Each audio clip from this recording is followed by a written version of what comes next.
पढ़ रहे थे जाते हम लोग?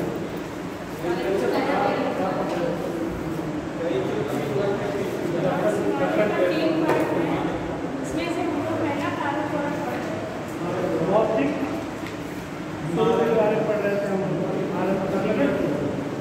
तो देख लिया करिए, आप लोग बोलते ही नहीं क्या पढ़ रहे थे। भौतिक स्वरूप यानी भौतिक प्रदेशों के बारे में हम लोग देख रहे थे, जिनमें से हम लोगों ने 4 मूल प्रदेशों के बारे में देखा था और इसके अलावा गौड़ 6 प्रदेशों के बारे में बात हो रही थी। और इसमें से ही हम लोग जो पहले एक दिन को हिमालय के वाले क्षेत्र को पढ़ा था और उसका विभाजन पढ़ रहे थे। ठीक है, तो बहुत यही चल रहा था। चलिए आगे चलते हैं। तो इसमें हम लोगों ने देखा था हिमालय का जो विभाजन है वो 4 श्रेणियों में है। ट्रांस हिमालय, बृहद हिमालय, लघु हिमालय और ठीक है, इसमें से ट्रांस हिमालय हम लोग पढ़ रहे हैं ना। और ट्रांस हिमालय में हम लोगों ने देखा था 3 श्रेणियाँ ऐसे पाई जाती है। कौन कौन सी? काराकोरम है, व्यास है, ये 3 श्रेणियाँ। तो मुझे लगता है इसकी भी अभी नहीं हुई होगी। 3 काराकोरम हो चुका है।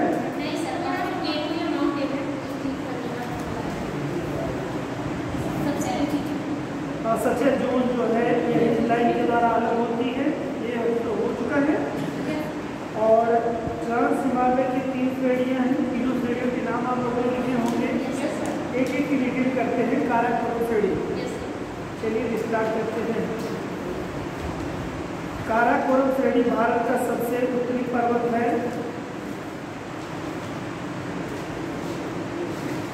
इसे कृष्णागिरी या उच्च एशिया की रीढ़ भी कहते हैं।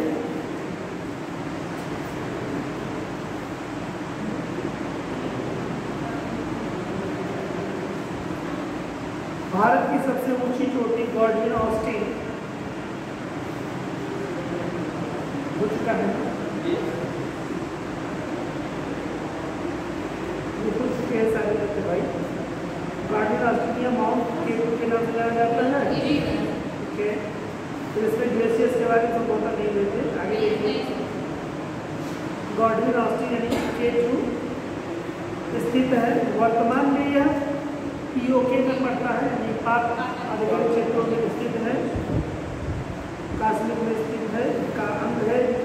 काराकोरम की नुब्रा घाटी में ही भारत का सबसे बड़ा काराकोरम की नुब्रा घाटी, काराकोरम की नुब्रा घाटी, नुब्रा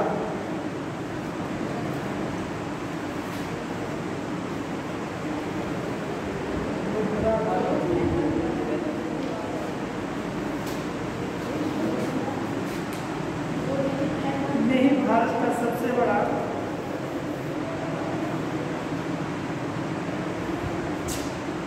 सियाचिन ग्लेशियर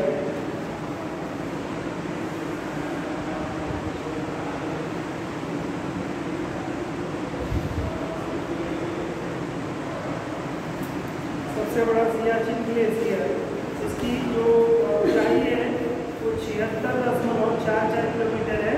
तो देख लीजिए, कभी कभी क्रम पूछ लेता है कि कौन घाटियों में जो सब ग्लेशियर्स के क्रम कौन से, सबसे ऊंचा ग्लेशियर कौन सा है या सबसे बड़ा ग्लेशियर कौन सा है। ठीक है, तो 76.44 किलोमीटर अवस्थित है। मेरे नुब्रा घाटी में सियाचिन ग्लेशियर पड़ता है ना,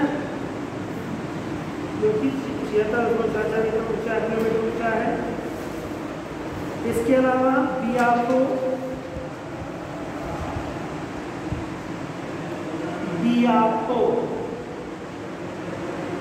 60 किलोमीटर।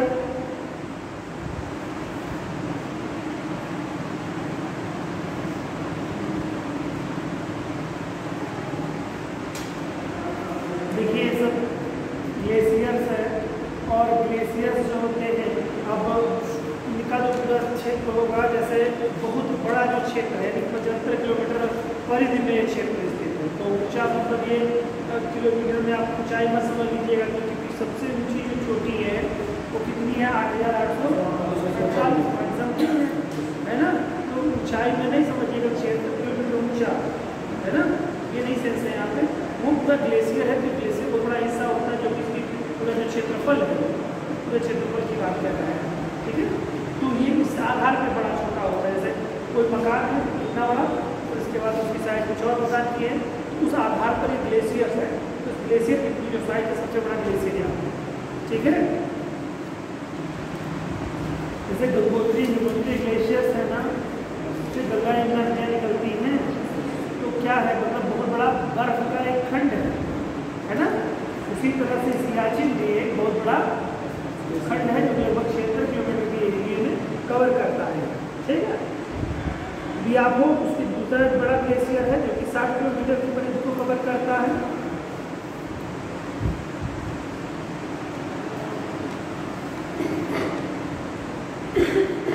तीसरा है बाल्टोरा,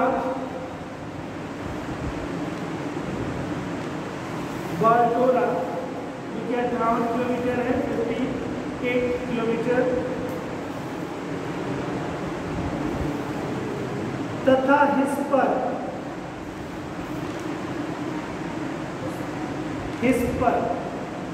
ये 61 किलोमीटर है बच्चों का क्षेत्रफल। इसी श्रेणी के प्रमुख ग्लेशियर हैं,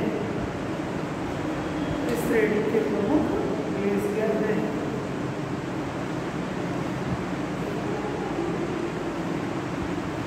नेक्स्ट है बच्चों लद्दाख श्रेणी।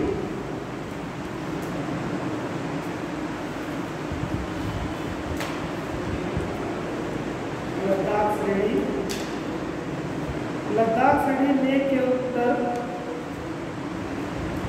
लद्दाख श्रेणी लेह के उत्तर तथा काराकोरम के दक्षिण में स्थित है।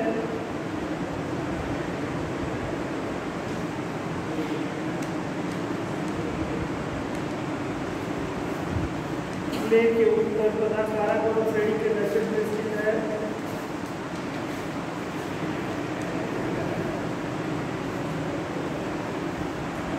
लद्दाख श्रेणी के पूर्वी भाग पर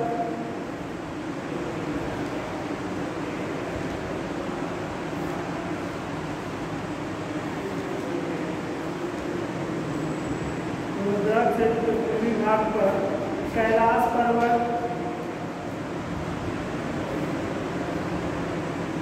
कैलाश पर्वत जो कि इसमें हिस्सा जो पड़ता है तिब्बत वाले हिस्से में पड़ता है, तिब्बत लिखिए ब्रैकेट में, तिब्बत चीन, कैलाश पर्वत में तिब्बत वाले हिस्से में, और तिब्बत चीन के द्वारा स्थित है, जिसका फिर चीन भी हो जाए। चीन अवस्थित है, कुछ अच्छा कैलाश पर्वत की श्रेणी में, पर्वत श्रेणी में है, तो काराकोरम के बाद लद्दाख है, और लद्दाख की जो स्थिति है वो कहाँ पर स्थित है, इसके बारे में काराकोरम के दक्षिण में और लेह के उत्तर में, ठीक है, जैसे पर्वत श्रेणी नीचे। विश्व की सबसे बड़ी, सॉरी विश्व की सबसे खड़ी ढाल, विश्व की सबसे खड़ी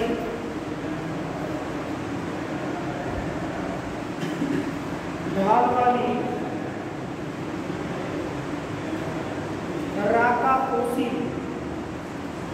पर्वत है, राकापोसी सबसे खड़ी ढाल वाली राकापोसी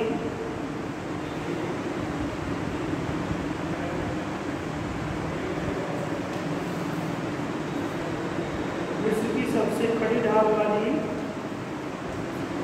राकापोसी चोटी स्थित है, जो कि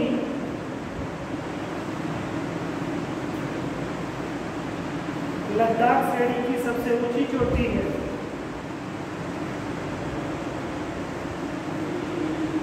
लद्दाख श्रेणी की सबसे ऊंची चोटी है।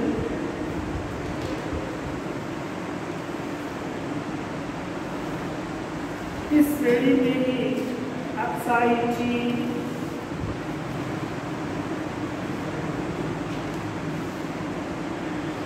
अक्साई चीन अवस्थित है, अक्साई चीन अवस्थित है। अक्साई चीन वाला हिस्सा लद्दाख श्रेणी में पड़ता है। अक्साई चीन वही LAC वाला, LAC वाला जो क्षेत्र के बाद वाला जो क्षेत्र है, यानी कि जो कहीं की बाहर की उसने अधिग्रहित कर लिया था भारत में, अवस्थित है। यह एक विवादित क्षेत्र है, विवादित क्षेत्र है, जिस पर 1962 में के युद्ध के बाद, जिस पर 1962 के युद्ध के बाद चीन ने कब्जा कर रखा है। 1962 के युद्ध के बाद चीन ने कब्जा कर रखा है। नेक्स्ट है जास्कर श्रेणी।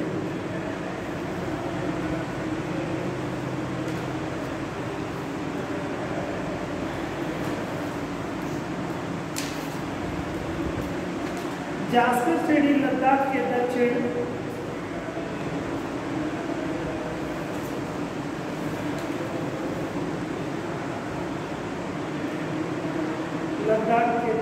जास्कर श्रेणी लद्दाख के दक्षिण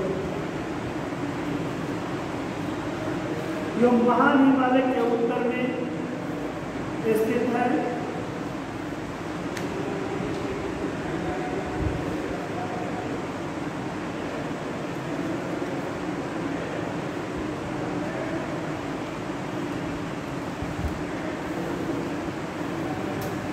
लद्दाख श्रेणी और जास्कर श्रेणी के बीच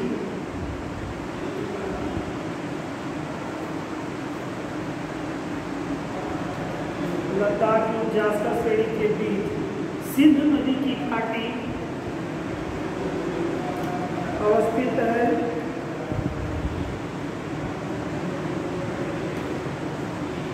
स्थित है।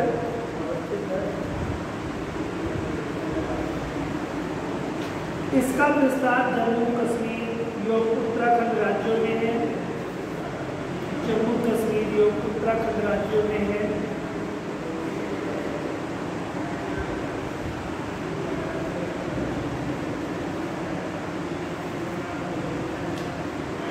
जास्कर श्रेणी की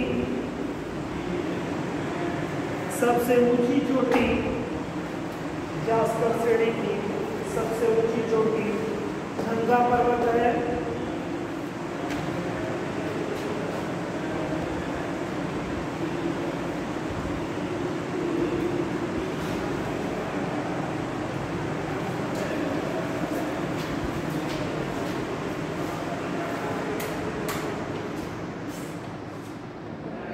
लद्दाख की कौन सी सबसे ऊंची चोटी है भाई?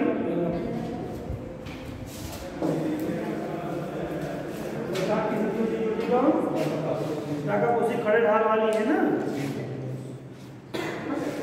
और जास्कर की सबसे ऊंची चोटी नंगा पर्वत है। अभी आप लोगों ने देखा है। चलिए आगे। सबसे ऊंची चोटी है माना, दर्रों की बात हो रही है। माना, कामानीति,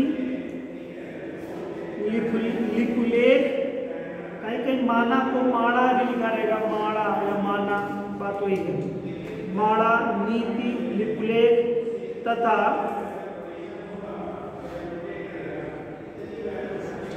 किंगरी हाइफन बिंगरी, किंगरी बिंगरी,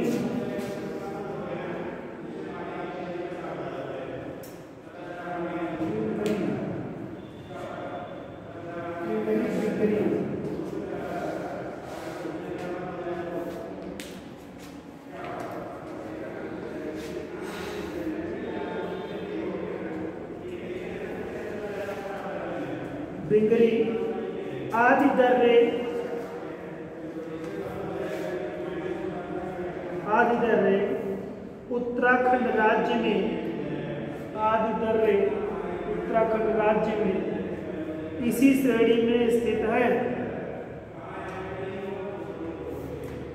माना, नीति, लिपुलेख, किंगरी, बिंगरी, ये जो तमाम सारे दर्रे हैं किस श्रेणी में स्थित हैं? जास्कर श्रेणी में उत्तराखंड राज्य में स्थित। क्लियर। चलिए बच्चों करते हैं बृहद हिमालय की बात। देखिए बृहद हिमालय से ग्रेटर हिमालय के नाम से भी जाना जाता है।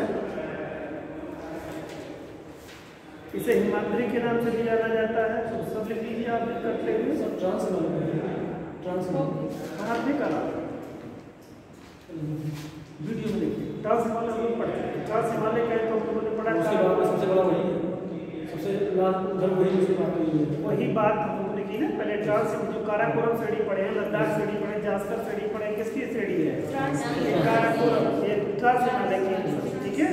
और अब हम लोग बृहद हिमालय में आ गए। ठीक, ये तीनों श्रेणियां जो पढ़ रहे थे अभी तक आप, वो काराकोरम श्रेणी के बारे में ही पढ़ रहे थे आप। ठीक, काराकोरम की 3 श्रेणियां, ट्रांस हिमालय की 3 श्रेणियां हैं, काराकोरम, जास्कर, ये उसी की डिटेल होती है। ठीक, अब हम लोग बात कर रहे हैं बृहद हिमालय की, ग्रेटर हिमालय।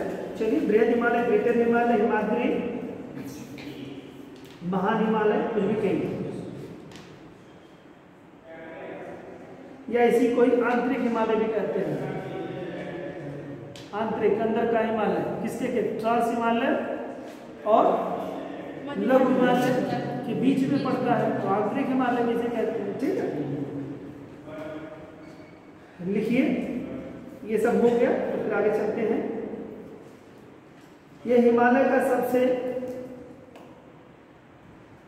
यह हिमालय की सबसे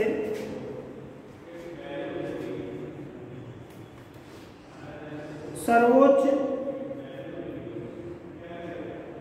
एवं ऊपरी श्रेणी है, सर्वोच्च एवं ऊपरी श्रेणी है।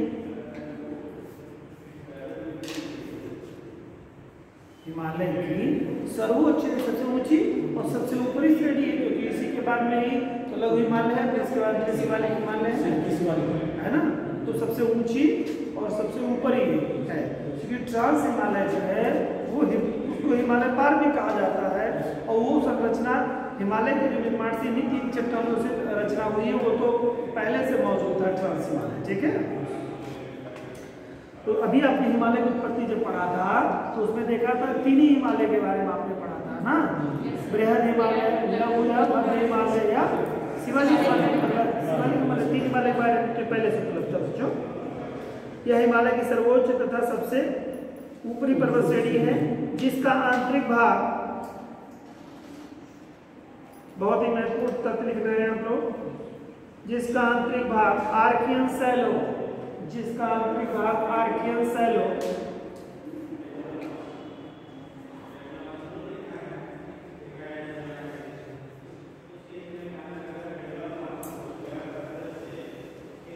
आर्कियन सैलो में ब्रैकेट में लो granite gneiss, granite gneiss schist, granite gneiss schist चट्टाने, ग्रेनाइट कामानीस कामासिस्ट चट्टाने, ब्रैकेट बंद कर लीजिए, यानी आर्कियन चट्टाने यही होती हैं। ठीक है, तो इन्हीं की बनी हुई है, तो आर्कियन की इन्हीं चट्टानों से निर्मित है। तथा सिरे पर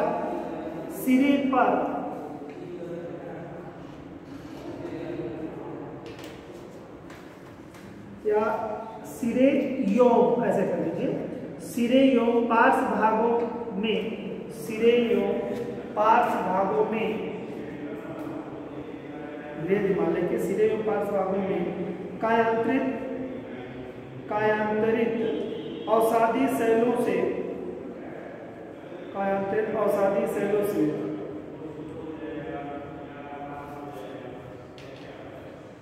से निर्मित है। इस श्रेणी की औसत ऊंचाई,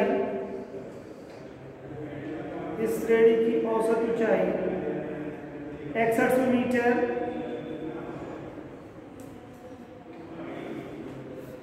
लंबाई 2400 से 2500 किलोमीटर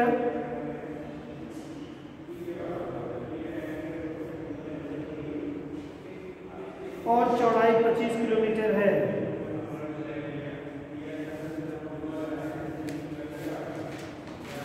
औसत ऊंचाई 6100 मीटर, लंबाई 2400 से 2500 किलोमीटर और मोटाई या ऊंचाई या चौड़ाई से क्या कहेंगे, ऊंचाई तो आपने कर लिया 6100 मीटर किया। ठीक, यानी ऊंचा 6100 मीटर ऊंचा और 2400 से 2500 मीटर किलोमीटर लंबा, ठीक, और 25 किलोमीटर चौड़ा, ठीक है। ये हिमालय के, ये किसी हिमालय की बात हो रही है, टोटल हिमालय की नहीं, बेहद हिमालय कितना है, लगभग 2500 किलोमीटर, 2400 से 2500 किलोमीटर लंबा है। ऊंचाई इसकी पर्वत से शिखर है ना, यानी कि इसमें चोटियां हैं, चोटियां लगभग करीब 160 मीटर है इधर है। और ये इसकी जो चौड़ाई है, ऊंचाई पूरी चौड़ाई जो है कितनी है, 25 किलोमीटर है, ठीक है। पर्सनली पर्टिकुलर बात कर रहा है बृहद हिमालय।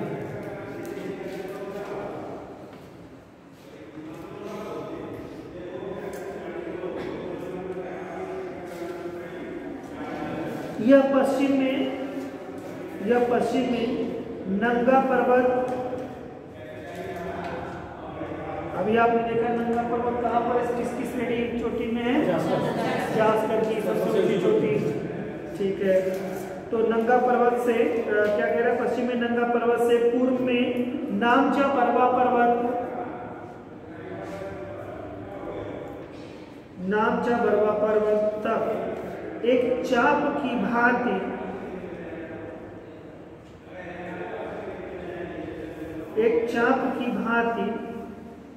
पर्वतीय दीवार के रूप में, चाप की भांति पर्वतीय दीवार के रूप में फैली है।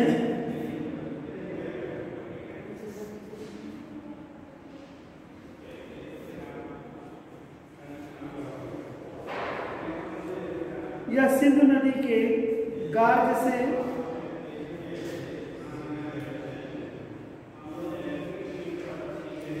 अरुणाचल प्रदेश के ब्रह्मपुत्र नदी के मोड़ तक, अरुणाचल प्रदेश के ब्रह्मपुत्र नदी के मोड़ तक फैली है।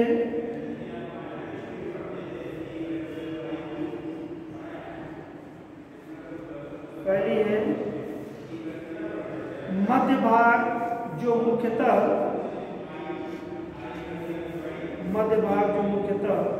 नेपाल देश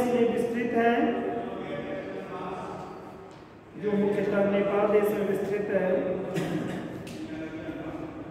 सबसे ऊंचा भाग है।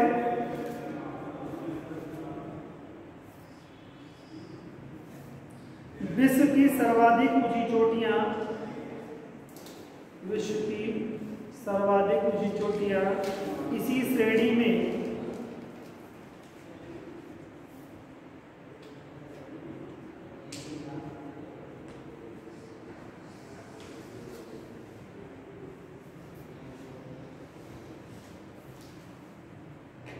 पाई जाती हैं।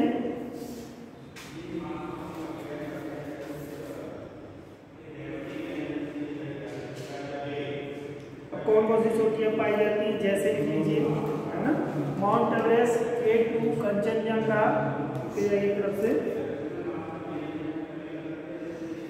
माउंट एवरेस्ट, कंचनजंगा, K2 मत करिएगा, सॉरी मैंने K2 में बोल दिया तभी ना, K2 तो आपका ट्रांस हिमालय में है, ठीक, ट्रांस हिमालय के कौन से, काराकोरम श्रेणी में, ठीक है। तो ये ध्यान रखिएगा कि काराकोरम श्रेणी में पड़ता है आपका भारत की जो सबसे ऊंची चोटी बताई जाती है, मानी जाती है, जो कि पाक अधिकृत कश्मीर वाले क्षेत्र में पड़ती है ना। वो हिमालय का हिस्सा नहीं है, वो ट्रांस हिमालय का हिस्सा है, काराकोरम श्रेणी में पड़ती है। तो माउंट एवरेस्ट हो गया, कंचनजंगा हो गया, धौलागिरी है, अन्नपूर्णा, बकालू, नंदा देवी, त्रिशूल, बद्रीनाथ, नीलकंठ, केदारनाथ,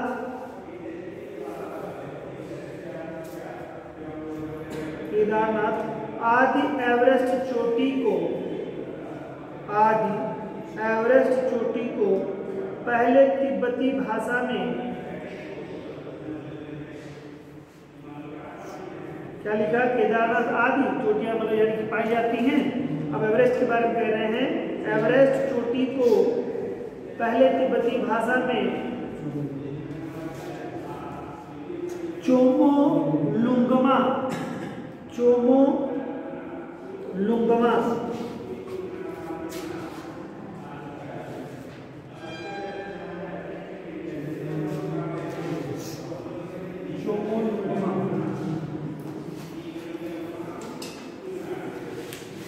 ये कौन सी भाषा है भाई? तिब्बती भाषा। चोमोलुंगमा कहते थे, जिसका अर्थ है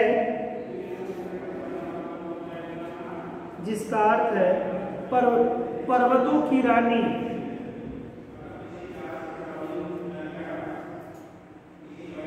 जिसका अर्थ है पर्वतों की रानी।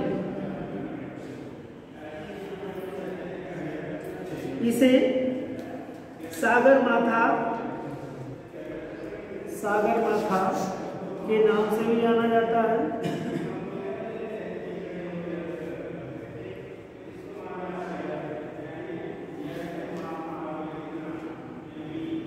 इस पर्वत श्रेणी का ढाल काफी तेज है।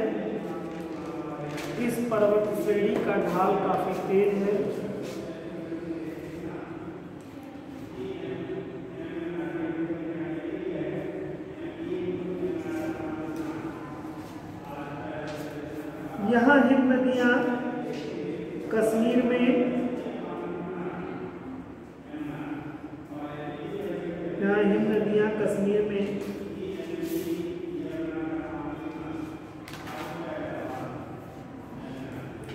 2440 मीटर की ऊंचाई तक 2440 मीटर की ऊंचाई तक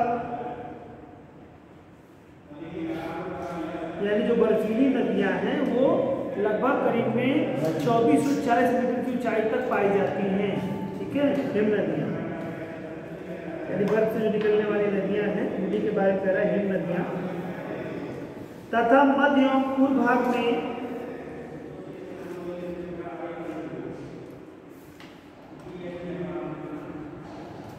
मध्य एवं पूर्व भाग में 3960 मीटर की ऊंचाई तक पाई जाती हैं।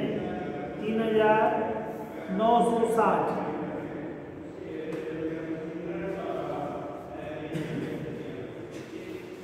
2440 और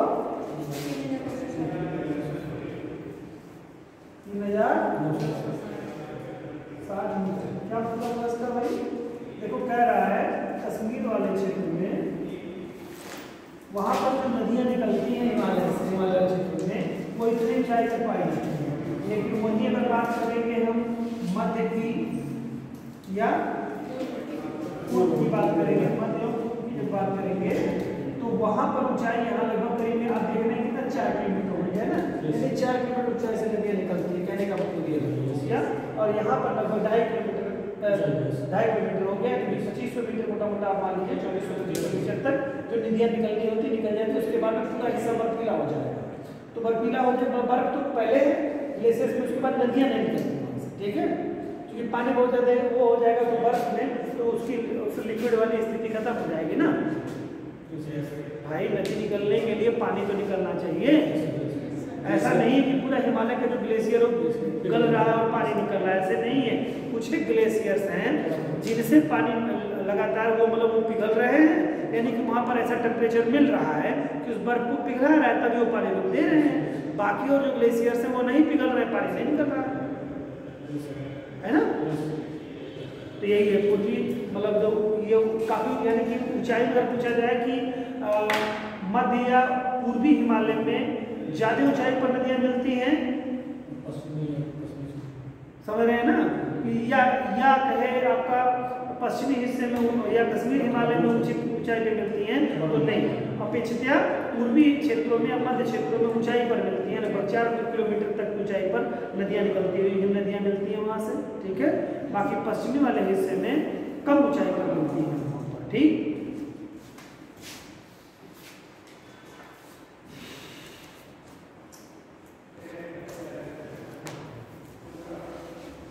इन हिम नदियों ने हिमालय की गहरी कटान की है। इन हिम नदियों ने हिमालय की नदियों ने हिमालय की गहरी कटान की है?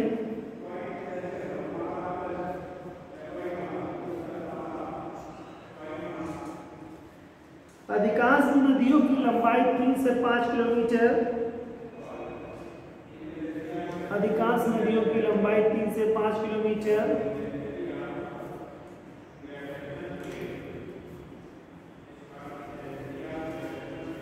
तक है, लेकिन अनेक बड़े बड़े हिमनद भी पाए जाते हैं।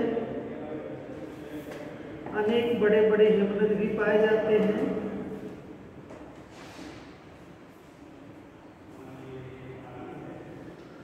कुमायूं हिमालय में मिलाम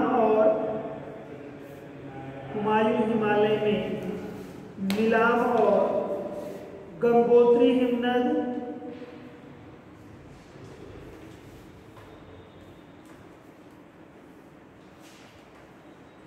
और सिक्किम में जेमू हिमनदों की लंबाई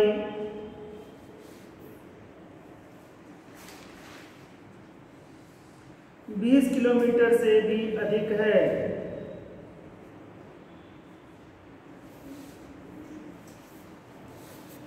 इन हिमनदों ने अनेक महत्वपूर्ण नदियों को जन्म दिया है। इन नदियों ने अनेक महत्वपूर्ण नदियों को जन्म दिया है।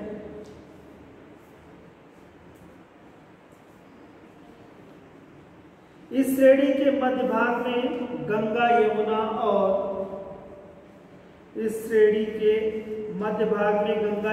और उसकी सहायक नदियों का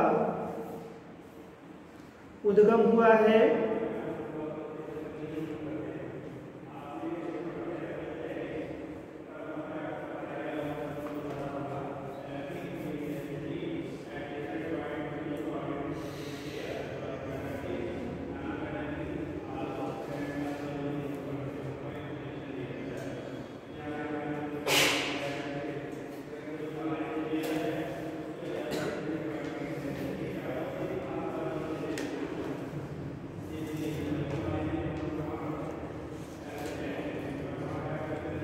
इस पर्वत श्रेणी में भी अनेक दर्रे मिलते हैं।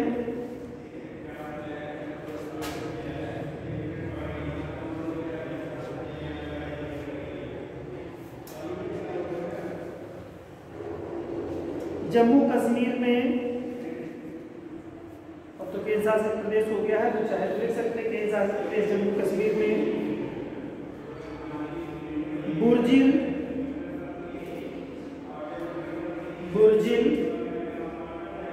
और लद्दाख में जेलेफला, बुर्जिल और लद्दाख में जोजिला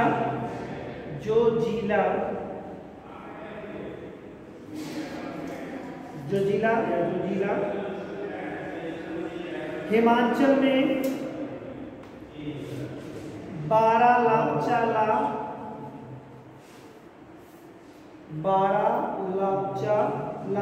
हिमाचल प्रदेश में, और इसमें क्या है सिपकीला। हिमाचल में 2 दर्रे आपको मिल रहा है, देखो बुर्जिल जो आपका मिल रहा है और जम्मू कश्मीर में मिल रहा है, ठीक है, और जोजिला जो है लद्दाख में मिल रहा है। हिमाचल में क्या क्या मिल रहा है? बारालाचा और सिपकीला मिल रहे हैं। और उत्तराखंड में देखिए, उत्तराखंड में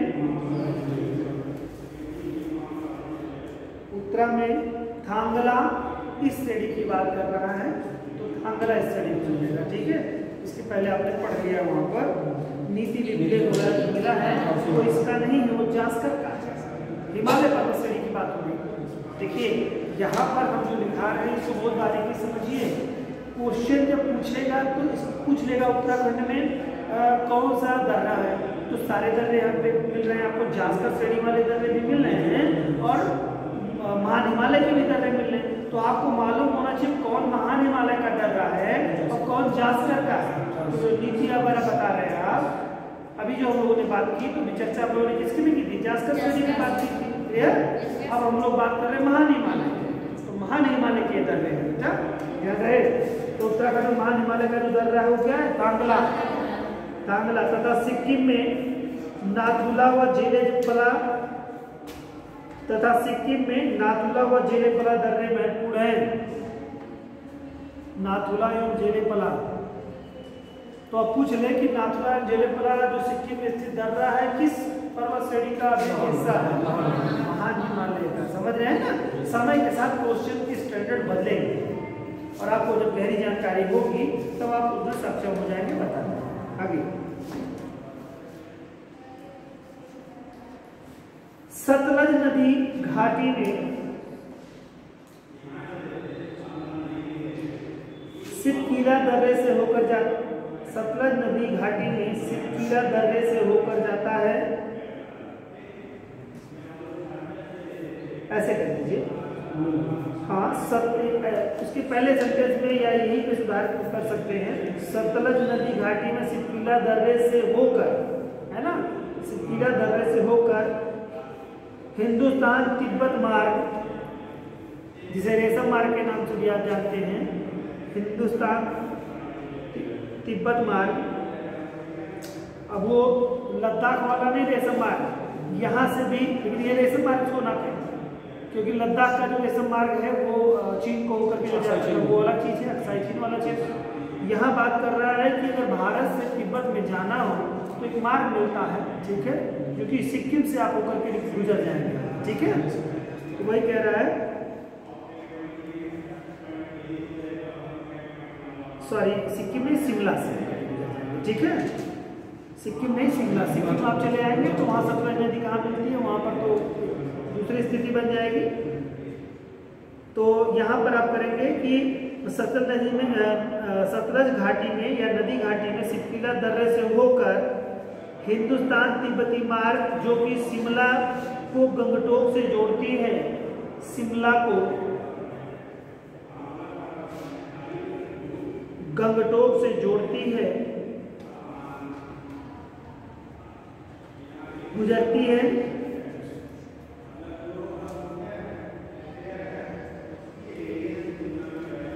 सिक्किम की चुंबी घाटी में, सिक्किम की चुंबी घाटी में जेलेपला दर्रे से होकर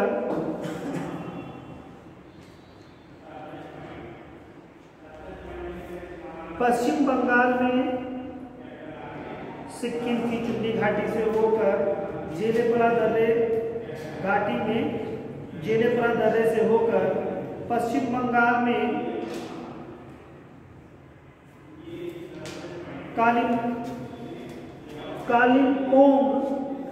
कालिम्पोंग से तिब्बत की राजधानी ल्हासा तक सड़क मार्ग जाता है।